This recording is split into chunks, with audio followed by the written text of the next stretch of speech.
네, 2부 초대석 시간입니다. 앞서 1부에서는 우리 증시가 크게 조정을 받는데 영향을 미친 중국 AI 반도체 진짜 상황은 어떤지 살펴드린 인터뷰 영상 보내드렸고요. 또 다음 주 또 삼성전자와 SK하이닉스의 확정 실적 발표가 있습니다. 미리 저희가 자세히 진단을 해드리고 주가 상황, 그다음에 목표 주가들을 어떻게 전망하고 있는지 증권사들의 리포트 내용도 자세하게 분석해드렸습니다. 자, 이번에는 미국을 포함해서 우리 국내외 반도체 기업들의 진짜 경쟁 구도, 또 다음 주 증시 전망, 하반기 전망 같이 좀 진단해 드리도록 하겠습니다. 자, 변동성이 지금 극대화되고 있어서 우리 투자자분들의 고민이 이만저만이 아닌데요. 이 시간을 통해서 그 고민 조금 덜어드리는 그런 시간으로 삼고자 합니다.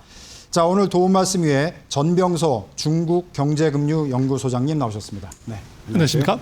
네.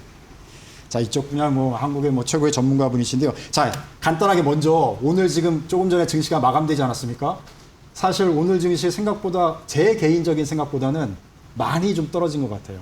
저는 개인적으로 오늘 떨어져도 약보합 정도, 오르면은 조금 강보합 정도, 그 정도로 좀 밴드를 작은 폭으로 잡았는데 마감 시황은 급락으로 마감됐습니다. 많이 떨어졌는데 일단 어떻게 보셨습니까? 그래서 미국의 힘이 이렇게 세구나. 네. 그래서 이란 전쟁, 또 한국에 대한 고일 관세, 네. 또 금리 인상, 이런 것들이 같이 이제 맞물려 있는 것 같고요. 네. 그래서 장급판에 이게 항상 더 많이 떨어지는 것은 네. 우리가 최근에 도입한 이제 신종 무기였지만 그게 칼이 돼서 돌아오는 레버리지 이제 장막판에 일중 조정하는 것, 네. 이제 그게 같이 맞물리는 거라고 봐야 될 것 네. 같아요. 그래서 우리 내부 사정과 관계없는 미국발 이제 바람, 네. 예, 태평양 건너오면서 태풍이 돼버리는 그런 현상이 오늘 있었던 거 아닌가 싶습니다. 네, 우리 소장님 얘기 듣다 보니까 오늘 그 하락폭은 우리 소장님이 생각했던 것보다도 많이 떨어진 것 같다, 이렇게 느낌이 전해지는데, 네. 자, 전반적으로 오늘도 그렇지만 이번 주 또 지난주부터 정말 우리 시장이 많이 하락 지금 장세를 보이고 있지 않습니까? 여러 가지 원인들을 얘기하는 분들이 있는데 단순히 수급 문제로 얘기하시는 분도 있고요. 반도체 업종의 피크아웃이다 이런 분도 있고 여러 가지가 있는데 일단은 전체적으로 어떤 원인이 좀 크게 작동하고 있는지 소장님께서는 어떻게 보십니까? 그래서 7월부터 6월 20일 이후에 주가 급락은 이건 누가 봐도 수급이 70% 이상이다. 네. 그래서 그게 수급 중에서 외국인의 수급이 결정적이고 거기에 네. 이제 신용이나 레버리지가 이제 조금 맞배기로 더 영향을 준 거라고 볼 수 있고요. 그래서 지금 우리 같은 경우는 너무 많이 오른 것이 문제인 네. 것이지 우리 지금 많이 얘기하고 있는 그 반도체 경기나 가격이나 수익 펀더멘탈에 관해서는 별 의미가 없는 것 같아요. 네. 그래서 지금은 시장은 어떻게 보면은 그 펀더멘탈과는 이혼하고 이제 수급하고 싸우는 이제 그런 현상이 지금 6월 22일부터 지금 계속 우리가 나타나고 있는 이제 직면하고 있는 현상이 아닌가 싶습니다. 네. 전체적으로 우리 시장이 크게 조정을 받는 거는 일단 소장님께서는 한 70%가 수급의 문제다 이렇게 말씀해 주셨고, 반도체 우리 주도 업종이죠. 반도체 업종이나 기본적인 펀더멘탈에는 문제가 없어 보인다. 이렇게 크게 일단 축으로는 그렇게 분석을 해 주셨습니다. 여기에서 또 저희가 이제 참고로 분석을 해야 될 내용이 매크로 경제 변수 아니겠습니까? 미국의 이제 금리 인상이 이제 사실상 시동을 건 것 같고 아마 곧 있을 FOMC에서는 동결할 가능성이 높다 이렇게 전망이 나오고 있는데 어찌됐건 방향은 금리 인상 쪽으로 미국 경제가 좀 잡힌 것 같은 그런 느낌이 있고, 여기에다가 지금 최근에 중동 리스크가 또 크게 지금 부각되고 있지 않습니까? 유가가 급등하다 보니까 한국 경제에는 크게 또 악재로 작용하는 그런 모습인데, 이런 매크로 경제 변수가 우리 또 증시에는 어느 정도로 크게 작동할 걸로 보시는지 어떻게 분석하십니까? 금리 25bp 더 올린다고 그래서 네. 빅테크들이 설비 투자 안 하냐? 그건 전혀 아니고요. 제가 볼 때는 오히려 이제 금리가 올라감으로 인해서 소위 말하는 성장주, 빅테크주들의 밸류에이션을 수정해야 되는, 그게 이제 주가를 떨어뜨리는 영향이 있고, 그게 떨어지면 우리는 거기다 납품하는 회사이기 때문에 우리 반도체 회사들이 이제 주가 조정을 받는 그게 두려운 것이고, 금리 인상의 초기 시점에서는 그게 큰 충격이다 이렇게 볼 수는 없을 것 같아요. 네. 그리고 말씀하신 이란 이슈들 같은 경우도 이게 정말 11월 중간선거 때까지 계속 이렇게 전쟁을 할 거냐? 네. 이제 그렇게 놓고 보면 뭐 정말로 기름값이 저렇게 폭등을 하면 뭐 국채금리가 폭등을 하는 게 사실은 맞죠. 근데 네. 그것에 비해서는 굉장히 마일드하게 간다는 것은 이 전쟁이 조금 어떻게 보면은 과장된 전쟁. 네. 그래서 그런 느낌이 좀 강해서 그런 거 아닌가 싶고, 그래서 아직 뭐 금리 인상에 대해서 증시가 크게 걱정하거나 우리가 제일 민감하게 보는 그 빅테크들의 캐펙스가 뭐 충격을 받을 것인가 이럴 가능성은 없는 것 같아요. 네. 지금 중동 지역의 미국이란 그 충돌도 그렇게 오래 가지는 않을 거다 이렇게 보시는 겁니까? 뭐 그거는 뭐 트럼프 대통령 마음인데요.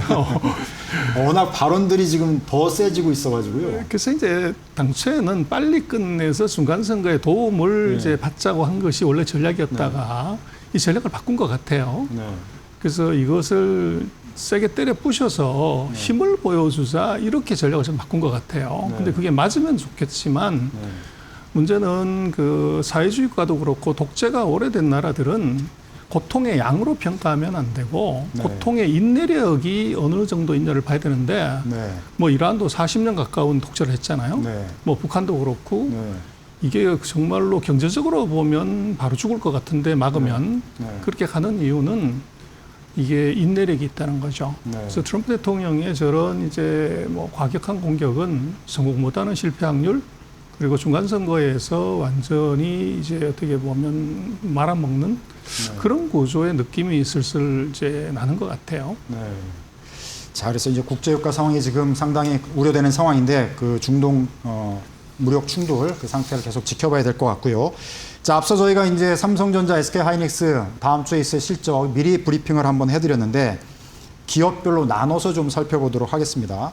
삼성전자 이제 2분기 잠정 실적은 이미 나왔고요. 확정 실적이 다음 주에 발표가 예정이 되어 있습니다. 자, 삼성전자의 실적 내용의 행간의 의미를 우리 소장님이 좀 분석을 해주시면 참고가 될 것 같습니다. 그래서 지난번 이제 뭐 속보 발표할 때는 설명이 없었어요.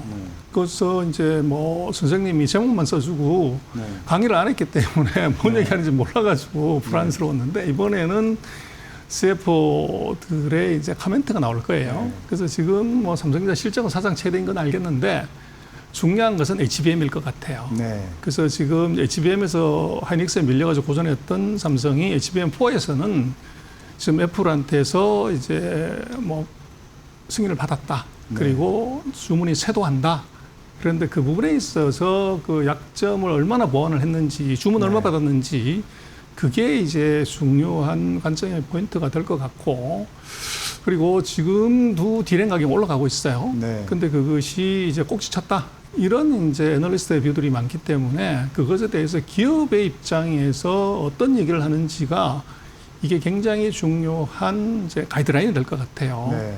그래서 제가 만약에 뭐 현업에 있는 애널리스트라고 그러면 물어볼 것 같아요.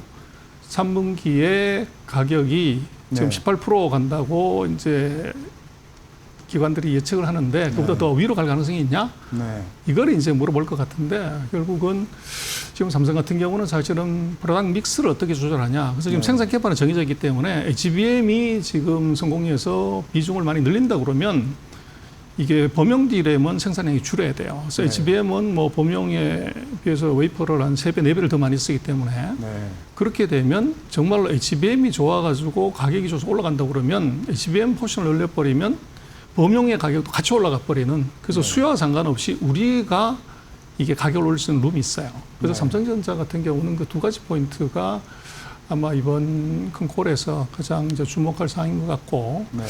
그래서 뭐 하이닉스도 같이 이제 발표를 이제 곧 하게 되는데 하이닉스 같은 경우는 관건이 이제 정말 돈 많이 번 건 알겠지만 네. 마진율이 얼마냐 이게 관심이 가장 클 것 같아요. 네. 그래서 지금 80% 이상은 올 거 무비하는데 80 몇 %냐 네. 이게 이제 뭐 시장의 관심일 수 있고 그리고 마찬가지로 지금 독보적인 HBM에서의 위치를 확보하기 때문에 네. 지금 애플하고 어떤 이제 계약을 한 거냐 네. 이 부분이 중요할 것 같아요. 그래서 네. 삼성하고 얼마 갈라먹게 하냐는 것이 이제 중요한데 그걸 계속 이제 유지를 한다 그러면 뭐 굉장히 좋은 시그널이 나올 수밖에 없고 그래서 또 이제 아마도 그 하이닉스가 최근에 뭐 액면 분할을 하네 뭐 이제 여러 가지 썰들이 있었기 때문에 네.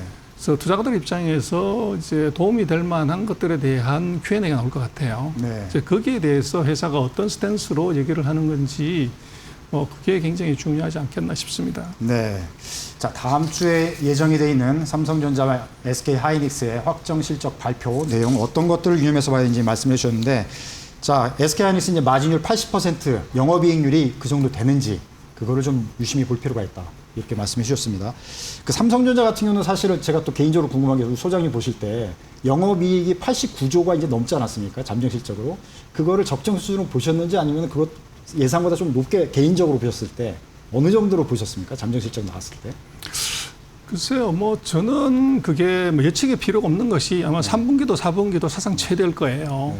그래서 이제 애널리스트들이 포켓한 것보다는 항상 서프라이즈가 더 나오는 것이 지금 뭐 삼성전자뿐만 아니라 전 세계 모든 테크 회사들은 서프라이즈를 못 내면 주가 대폭락하는 거죠. 네. 근데 지금 우리 메모리 같은 경우는 당연히 이게 서프라이즈가 나올 것 같아요. 그래서 이번 삼성전자의 실적도 예상보다 높게 나온 것은 저는 정상이다. 뭐 그렇게 보여죠. 근데 그 서프라이 폭이 이제 대폭적으로 나오냐 적게 나오냐 하는 건데, 실제로 삼성전자 같은 경우 이번에 보너스 문제가 걸려가지고 한 100조 정도 나왔으면 시장이 뭐 환호할 건데, 이게 말씀하신 팔자를 보였기 때문에 사회 노동 이슈까지 이게 같이 그렇죠. 그래서 접목이 약간의 이제 시장에서는 실망감의 느낌, 요 냄새가 약간 풍겼죠. 네. 자, 그래서 이제 반도체 업황으로만 지금 우리가 분석하는 게 아니라 사회 노동 이슈까지 이제 같이 접목이 되면서 이제 분석의 범위가 지금 넓어지고 있습니다. 그것까지 이제 유념을 하셔야 될 것 같고요. 자, 거듭되는 얘기지만 이제 SK 하이닉스 얘기를 하다 보니까 또 반도체 업황을 얘기하다 보니까 그의 오너 수장인 최태원 SK그룹 회장의 얘기들이 사실 시장에 많이 회자가 되고 있습니다. 자, 메모리 확보 전쟁이 심화되면서 반도체가 기업 문제를 넘어서 국가 안보 이슈로 확대됐다. 이제 최태원 회장이 이제 유명한 발언이 됐는데요. 자, 이게 앞으로 이제 계속되면은 통상 압박, 그 다음에 취플레이션 역풍까지 우리가 맞을 수 있는 그런 상황까지 있을 수가 있다. 그래서 이 반도체 업황이 우리가 이제 크게 세계 시장을 선도하다 보니까 좋은 면도 있고 나쁜 면도 있는데, 각 국가의 이제 안보 자산이 되다 보니까 국제 정치 외교적인 상황에 우리나라 기업들이 이제 그 중간에 서 있게 되는 여러 가지 이제 장점 단점이 생기고 있지 않습니까? 이 부분에 대해서는 어떻게 보시는지 좀 설명해 주시죠. 그래서 이제 그 말하는 사람 의자 높이가 얼마에 따라서 말의 무게가 달라지는 것 같아요. 그래서 반도체가 지금 국가 간의 전쟁이고 AI 전쟁의 필수품이라는 것은 이미 뭐 세상이 다 아는 건데, 그걸 이제 반도체 회사의 오너가 얘기를 했더니 엄청난 파급 효과가 있는 것처럼 이제 그렇게 얘기가 된 것일 뿐이고, 그러나 그것의 이제 문제는 현업에서 일을 하고 있는 분의 얘기는 사실은 약간은 새겨들을 부분도 있지만, 이제 어떻게 생각하면은 업종에 종사하는 사람이기 때문에 자기 업종의 보호나 회사의 이해관계 측면에서 얘기했을 수가 있어요. 그래서 약간은 이제 객관적으로 볼 필요가 있다는 것이고, 이미 그 반도체에 대한 이제 수요는 이것은 뭐 줄 서서 이미 돈 싸들고 온다는 것은 다 알고 있는 얘기고, 그러나 지금 우리가 걱정해야 되는 것은 그것이 얼마나 오래 지속되냐는 건데, 이게 이제 지적한 중요한 포인트는 치플레이션 얘기를 하는 것 같아요. 그래서 최근에 보면은 애플이 중국의 반도체 회사에 칩을 쓰겠다고 미국 정부한테 로비를 하는 일이 벌어졌어요. 그래서 이걸 정말로 이제 자세히 좀 들여다봐야 되고 또 주의를 해야 되는 건데, 그래서 결국은 지금 우리가 독점하고 있다고 하지만 그 독점에 어떻게 회방을 놓는 이제 선수가 지금까지는 없었지만 금년부터 등장한다는 얘기죠. 그래서 그 리스크를 이제 지적한 것들이 저는 오히려 더 의미가 있고, 기존에 이제 뭐 국가가 뭐 외교가 뭐 이렇다는 얘기는 이미 노은 팩터였다. 근데 제가 볼 때는 오히려 그 CXMT의 그 진입 가능성, 또 이것을 조금 우리가 이제 염두에 둬야 된다고 하는 것은 뭐 최태원 회장의 발언에서는 주목해야 될 부분은 오히려 그쪽이다. 저는 그렇게 생각을 합니다. 자, 이와 관련해서 이제 소장님께서도 반도체 또 시장 관련해서는 계속 칼럼들을 이제 쓰시고 발표를 하고 계신데, 재미있는 또 표현이 있어서 제가 또 발췌를 해왔습니다. 소장님이 이제 쓰신 여러 가지 칼럼 내용 중에 미국은 이제 반도체를 앞서 얘기한 대로 약간 국가 안보 그런 전략 자산으로 본다는 그런 개념을 강조하시고 계시고, 중국은 인체 심장, 뭐 심장이 없으면 사람이 죽지 않습니까? 지금 앞으로 이제 각 국가가 반도체 기술과 산업이 없으면 뭐 힘을 쓸 수 없는 그런 국가 개념으로 이제 말씀을 하고 계시고, 한국 입장에서도 이제 반도체가 최후의 병기, 최후의 보루 이런 표현으로 이제 표현을 하시는데 자, 이런 미중 갈등 속에 한국이 반도체 산업을 중심으로 딱 중간에 끼어 있지 않습니까? 여기서 상당히 스마트한 전략이 어느 때보다 지금 필요한 시점이라고 보입니다. 굉장히 아이러니지만 미중의 반도체 전쟁에서 우리가 지금 600조 가까운 떼돈을 버는 일이 사실 벌어진 거죠. 네. 정말 아이러니인데 그래서 만약에 전쟁을 안 하면 어떻게 되냐? 네. 그 600조가 반토막 날 수도 있어요. 네. 둘이 경쟁하면서 서로가 이제 싸우다 보니까 수급의 언밸런스가 더 커진 거고 그래서 우리로서는 지금 세계 최대의 반도체 시장은 미국이 아니라 중국입니다. 근데 미국하고 같이 이제 춤을 추게 되면 중국 시장 잊어버리는 거고 또 반대로 이제 중국하고 같이 손을 잡는 경우에는 미국의 제재가 들어와서 반도체 장비를 못 구해서 이제 생태계가 문제가 되는 그런 이제 와중에 있어요. 네. 그러나 분명한 것은 뭐 상대가 아무리 강하든 뭐 지금 호르무즈 해협이 딱 그건데 소위 말하는 초크 포인트. 네. 이 상대 결핍을 공격을 하게 되면 이것은 상대가 아무리 커도 이제 문제가 안 되죠. 그래서 네. 미국과 중국이 절절히 원하는데 서로 갖고 있지 못하는 게 있어요. 그게 바로 HBM입니다. 네. 근데 그것을 공급할 수 있는 게 미국도 지금 미국 안에서는 HBM을 못 만들고 중국도 그걸 못 해요. 일본도 못 하고 그렇기 때문에 우리로서는 사실은 넘버원이 아니라 only 원으로 양쪽을 다 만족도 시키고 또 적어도 이제 쇼티지가 나는 상황에서는 미국도 중국도 한국을 제재하기 어렵습니다. 네.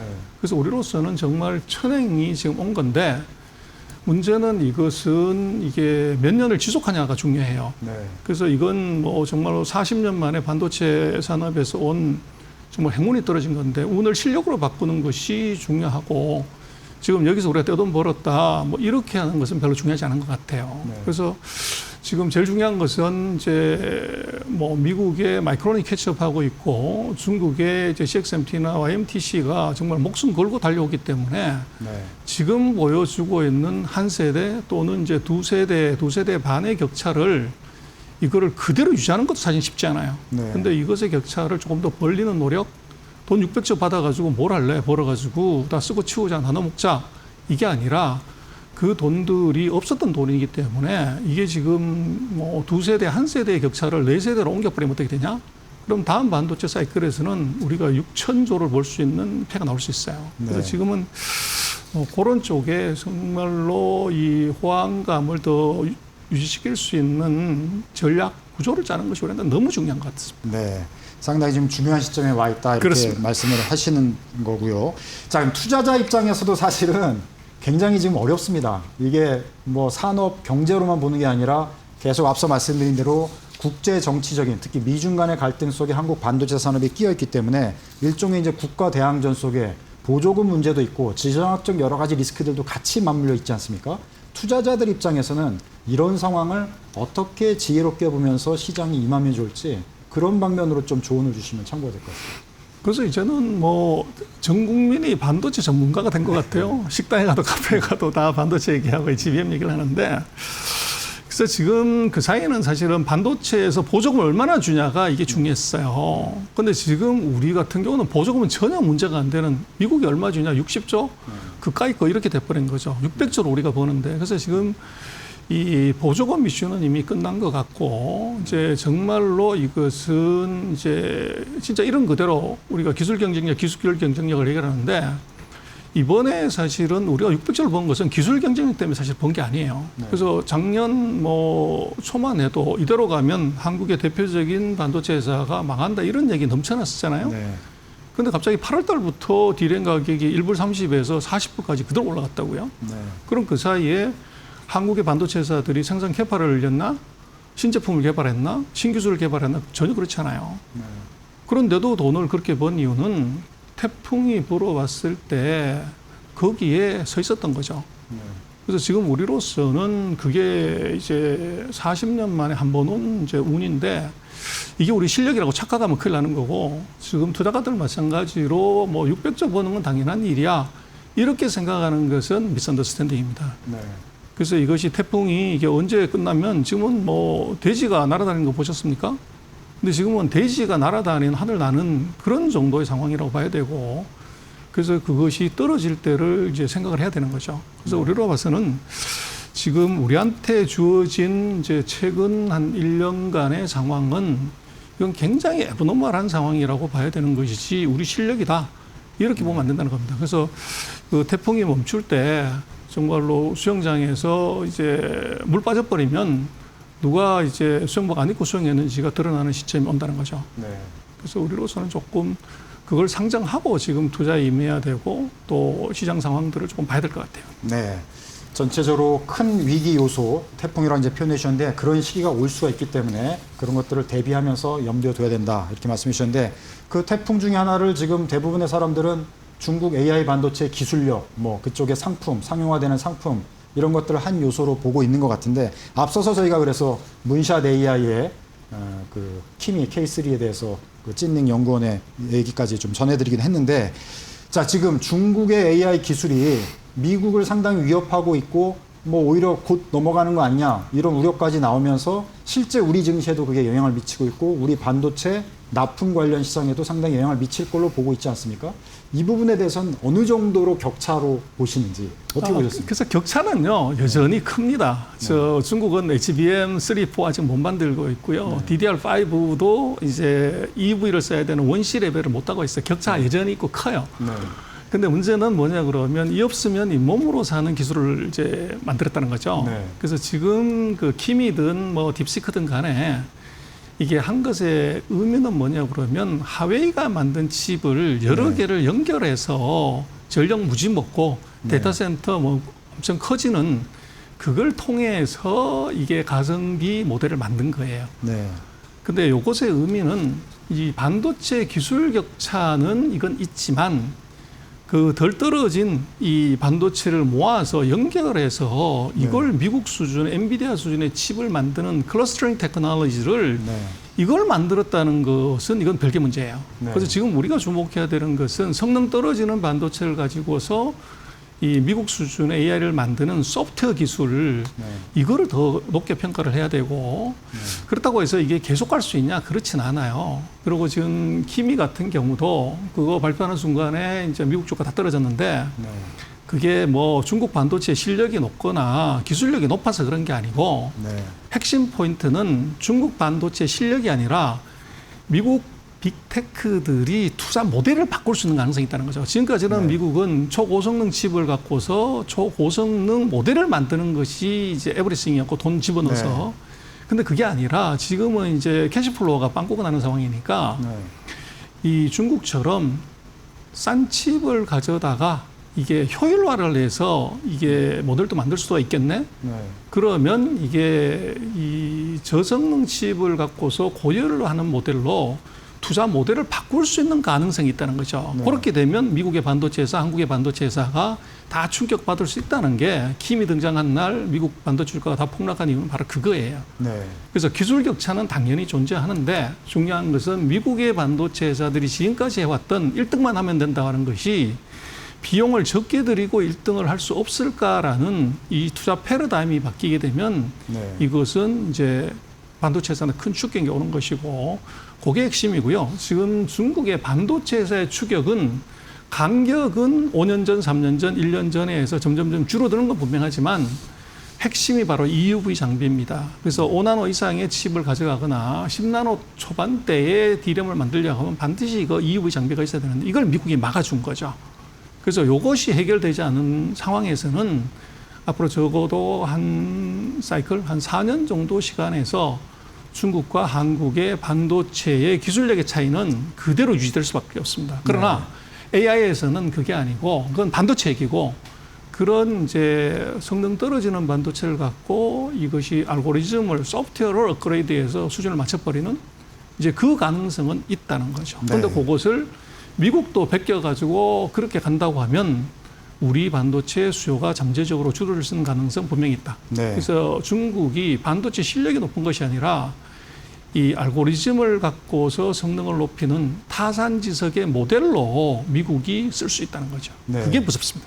그러면 말씀하신 대로 이제 그 모델 자체가 바뀔 수도 있다는 우려가 생겼고 그 다음에 빅테크들의 이제 AI 인프라 투자 속도가 좀 조절될 수도 있다 이런 견해들도 너무 과잉 투자되는데 꼭 그게 효율성이 있는 건지 수익성이 나올 건지 이런 거에 대한 퀘스천이 자꾸 나오다 보니까 수익성에 이제 의문이 생기고 그러다 보니까 주가가 조정이 되는 이런 지금 시장이 돼버렸는데 이 부분에 대해서는 소장님 어떻게 보세요? 지금 이렇게 해서 시장이 조정을 받고 있지 않습니까? 그렇습니다. 그게 이제 시장이 가장 두려워하는 이제 이슈고, 그러나 제가 볼 때는 뭐 이번 금년도 6개월 또 내년 정도까지는 지금 빅테크들이 설비 투자를 나는 줄인다 이런 회사는 하나도 없을 것 같아요. 그 얘기를 하는 순간에 주가 대폭락이고 손님 다 떠나갑니다. 그래서 이유는 AI는 이게 금, 은, 동 게임이 아니라 금메달밖에 없어요. 그래서 1등 못하면 죽는 건데 지금 4명이 붙어가지고 박 터지게 싸우는데 거기서 꼬리 감추는 순간에 그 사이 투자했던 거 다 날려야 돼요. 그래서 지금 빅테크들의 투자는 저는 크게 걱정 안 하는 것은